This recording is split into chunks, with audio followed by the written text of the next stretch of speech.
Good morning and welcome to Ray's Creations and part 3 of my colouring with alcohol markers, and we're going to be looking at colouring my flowers this morning.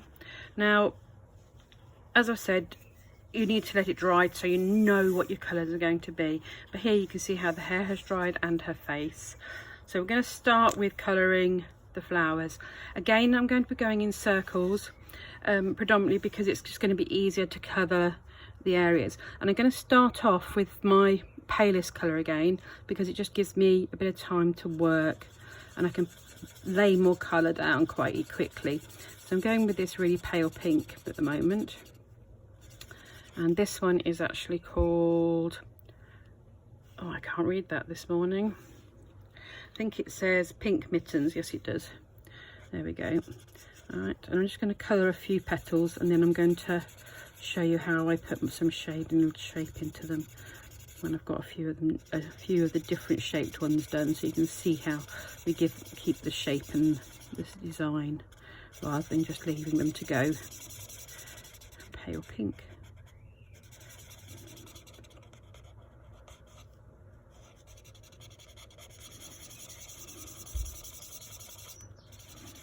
Okay, this one will be my last one for a minute because it also gives us enough to work on. Okay, and I'm going to go up in my range of colours, and I've got 4 pinks with me today for this. I've got pink carnation, peony, and then tropical orchid. Now tropical orchid is my darkest, pink carnation and peony are my 2 middle colours. So I'm going to start off with the pink carnation and putting it in, and I'm going to put it where I can see there's already a shadow lines. Okay, so I know, and I'm flicking my shadow in. If you noticed, I'm not doing circles, I'm flicking it in because I want it to sort of sit there at the moment. So I'm just putting it in where I can see that there is definitely going to be shadow. Okay, to help with me to do my shape and texture.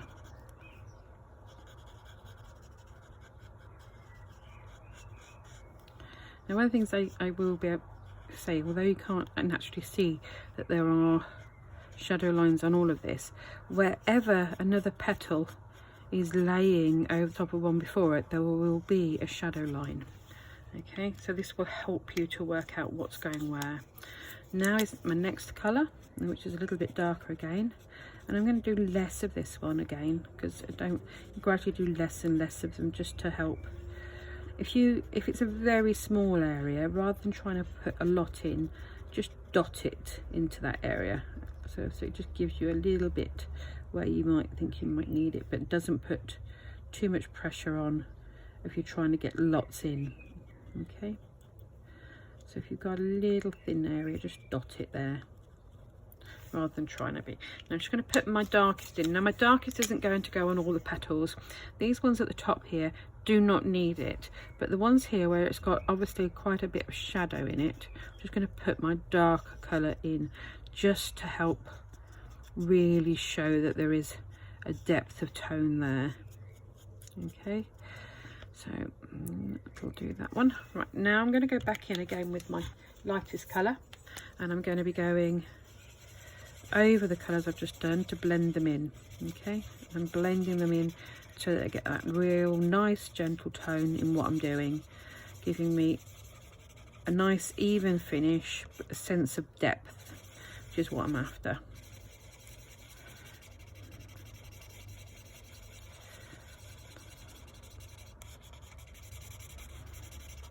You can see how it's blending down quite nicely. I'm just using small circles just to take off those edges. Okay, now I'm happy with those few, so I'm going to move on to my next ones because it makes life a little bit easier if I've got some that I've got an idea of where I'm going with it and how it's working.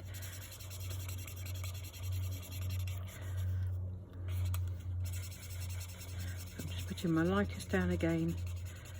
I'm moving in circles because I'm wanting it to just nicely finish what I'm doing. So I'm taking my time and just doing all my circles here.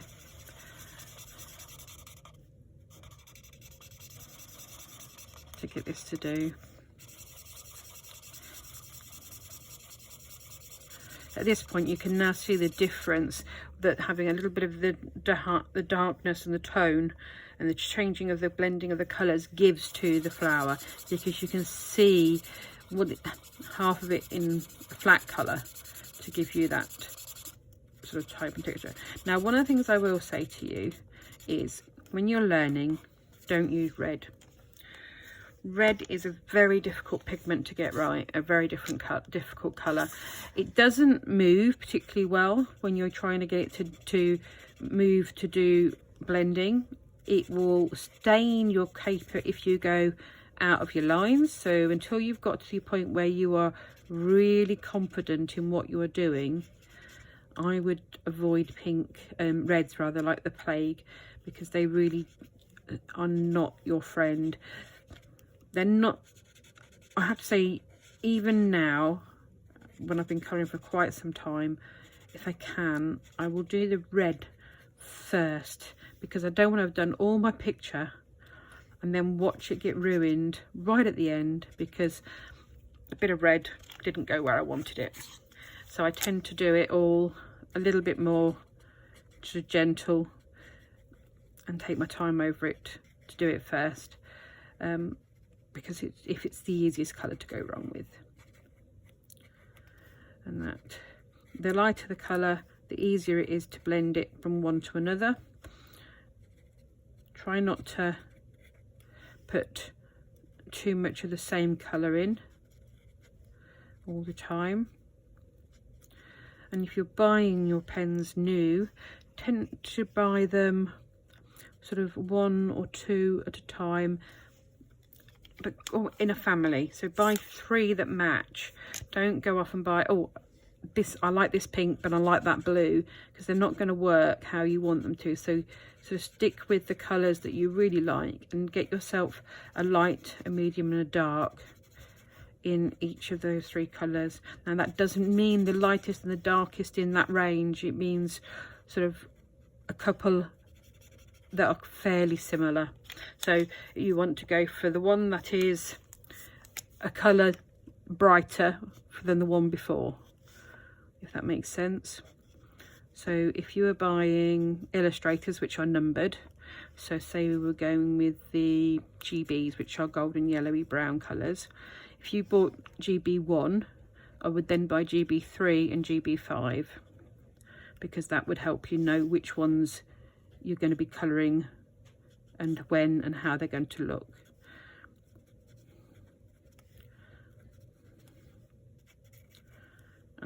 And some of them just have colour names, which is like the pro markers. So in that case, I would look online. You'll find that nearly all of the different colouring pens have got charts that will show you where they match up with colours and which colours are tonal families. And on those charts, it has them all put in the right places. So if you're struggling and you're not sure which colour goes where, look at the chart, pick out the colours that are the closest and do that way, rather than sort of starting off. The only differences in the qualities of pens tends to be the nibs, not so much the ink, although the colours will vary from one make to another. The actual difference in the pricing tends to be around the nib. If you tend to colour predominantly with the brush nib, then you'll want to be looking at the more expensive side of the market, because you do get what you pay for when it comes to nibs, when it comes to purchasing them and using them. The brush nibs I've used are Copics. I've used all sorts, and I use the illustrators quite a lot, but if I was going to buy them just for brush nibs, then I would definitely buy Copics. Because I tend to use a bullet nib more with my colouring, because of how I colour, and this is what I started with, so it's what I'm more comfortable with. I tend to not have so much of an issue with the changings in the way that they work, because they're all fairly similar. Right, as you can see now, my flower is toning down. I'm going to wait for that to dry a bit, because I'm not sure how much more of of which colours it is I need in it, because I can't see the differences at the moment, because some of it's wet and some of it's dry. So while that's doing, I'm going to just show you quickly how I do the leaves. Now, I tend to use 2 or 3 colours predominantly when I'm doing leaves, and there's certain colours that you will find that you just like. For me, in the Pro markers, it tends to be lime zest, pear green and moss. Now, moss is actually a lot darker than what you need most of the time, so I tend to do what they call a nib to nib thick. So I will put the darker colour, I will gradually add that to my lighter colour on the nib, and then this gives me that fade. So if I go on here one that's got not much colour, it will gradually fade it out into a paler colour. So I can just pick up the colour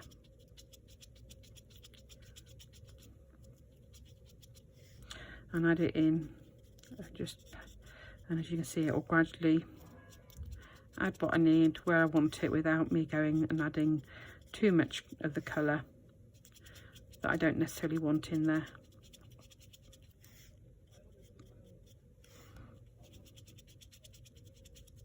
You won't damage the nibs on your pens, because within a few moments you will have gone back to the original colour. It might stain it, but it won't change what you're doing. Can you see how I've got the graduation now in the colour and the leaf? And that's more often than not the way that I tend to do it, because I find that it blends better. So if I'm tending to go from, let's do this one, and I put my pear green down, and then I want to try and blend it out with my other one. I don't tend to get such a good blend as if I do it from nib to nib. So I will tend to give me the graduating colour in that way. Now, I can see now that I've got to put some more tonal bits in here. I've missed out a colour when I've been doing it. I can see that I've not got my paler colour coming in very well. I've got my lightest on there, but not the one next to it. So I'm just going to put a bit more of that in to help me get my toning a bit more sorted. So I just want it to just gently down a bit more, really. So let's put a bit more here.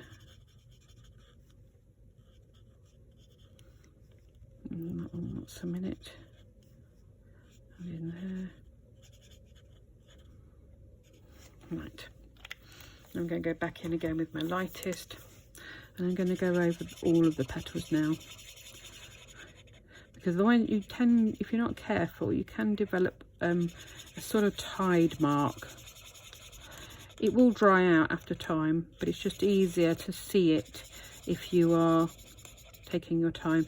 Now, if you've got you've got a bit on here that isn't blending how you want to do, you can do exactly the same and do the nib to nib with your colour, with these colours in the same way. So if I've got a bit that I'm really not pleased about, I can pick up my darker colour on my lightest nib and just graduate it out a bit, so that it will just gradually change out to the paler colour where I want it to go.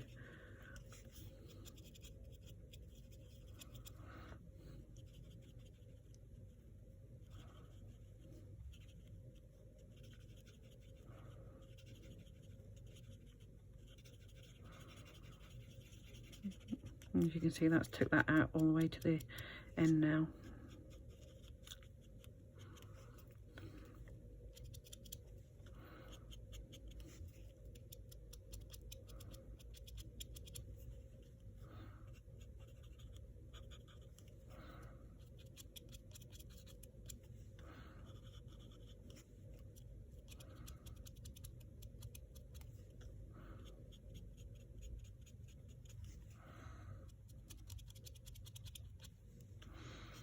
When it comes to flowers, these are something, sometimes I will spend more time colouring a flower than anything else, because I enjoy to take the time over these.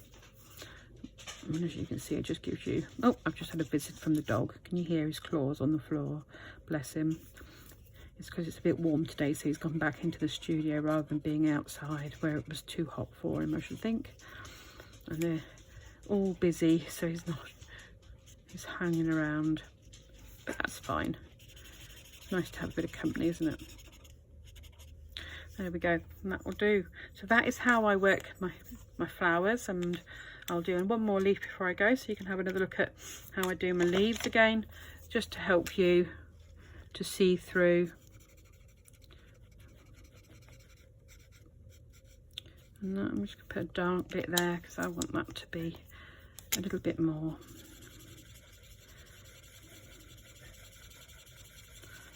I'll just take my time and blend it through. Now, that's got quite a lot of darkness on it, that leaf, so I'm just going to put a real little line of the real dark in, just in there, just so that gets that a bit more. It's like on this one, there's a bit here that's very dark, so I'm just going to put that in. And I'm going to put my next one in. Mind the bug, don't want to colour him in, do we? Okay. And then I'm just going to go back in here now with my paler one and just blend it off.